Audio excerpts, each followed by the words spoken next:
Michaela Chester here. I am with Andy Witchery today, a reporter for NCAA.com. He's been doing some stories on NCAA mascots, this time the Wake Forest Demon Deacons. Andy, how did this name come to be?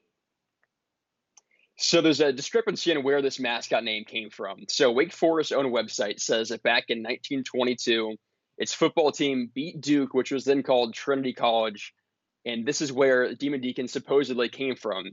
There was a student newspaper writer who wrote for the Old Golden Black, which was, the newspaper name. He allegedly wrote, this team fought like devils and played kind of like demons. And so the school had been kind of casually referred to as the Deacons before that. And then after the supposed win over Duke is that the student, Mayor Parker, then added kind of devils or demons onto it, which became the Demon Deacons.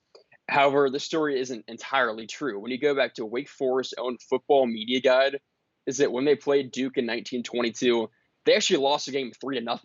So there's some discrepancy as whether, did this game happen in this year? Is this where the nickname actually came from? Because the game in question, this 3-0 loss, it was actually a pretty ugly football game. I went back to newspapers.com and I found some of the game recaps in the archives, and Wake Forest punted 8 times in the game. They only had 3 first downs. The player of the game was Duke's, center who kicked the game-winning field goal. The only completion all game was actually an interception by Duke. And so it was a pretty bad football game. So it's weird to think, okay, the school says it was this 1922 win, but they actually lost that game, and they lost to Duke the year before. So if it's a matter of like, when did this game happen? It wasn't 1921. It wasn't 1922. In fact, they were 1-4 against Duke all time after 1922. And so the story certainly does not add up. So the story as it goes is a little fuzzy. We don't know if it's 1922. They lost 1923. I know we can't confirm an answer, but what's your best guess? So it sounds like after the 1922 loss, which once again, Wake Forest website says it was a win, is it, it was a close game, it was a close loss to rival Duke.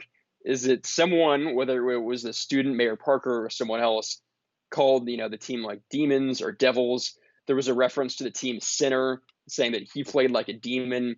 And so that's where kind of the first references to demon kind of stem from, of even in the losses that the team kind of, they fought a close match, played a close game.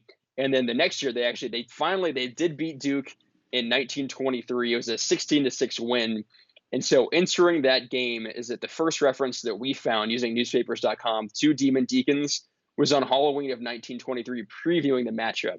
And it's interesting because the reference to Demon Deacons was in lowercase, so kind of a casual descriptor, not yet an official nickname. But then after the win is that we found a story where Demon Deacons was then put into uppercase as kind of the official accepted team nickname. So my best guess is that 1922 kind of, planted the seed of the mascot, and then the 1923 win over Trinity College, which is now Duke, is when it started to kind of become official for Wake Forest. How about the mascot that we know to this day, the costume and everything? How did that come to be? It all started in 1941 when a student at Wake Forest named Jack Baldwin, on a fraternity dare, is that he had a buddy who asked him, hey, can you dress up like the Demon Deacon and get out there for a football game?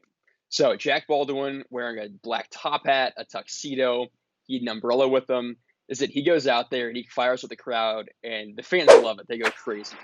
And that's kind of the start of the Demon Deacon mascot.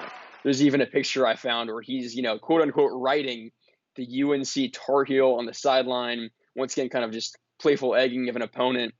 And over the years, is that we saw whoever was the one playing the Demon Deacon mascot, they kind of made the costume and made the role their own. So there was one year where one of the students who was playing the Demon Deacon, he brought a plunger with him. So we saw Baldwin had the umbrella, but this student, he had a plunger. Just kind of spur of the moment. It was kind of his accessory. And once again, the fans loved it. It was one of kind of the funniest parts of the Demon Deacon history. And then in 1960, that's when we saw kind of the fat head aspect added. So rather than kind of having a human head, you'd have kind of a makeshift Demon Deacon that you would wear as part of the mascot. And that's kind of the evolution of the Demon Deacon mascot's history. I have to ask, what did the plunger have to do with any of it? It really held no significance, but that's kind of part of the beauty and kind of part of the humor is that there was no sort of plan. There wasn't, any sort of symbolism. It was just a student thought it was funny, as a college student might tend to do, is just bring a plunger along with you. And it was a great part of the mascot, and people loved it. Oh, love it. Thank you so much, Andy, for sharing your research on Wake Forest today. Thanks, Michaela.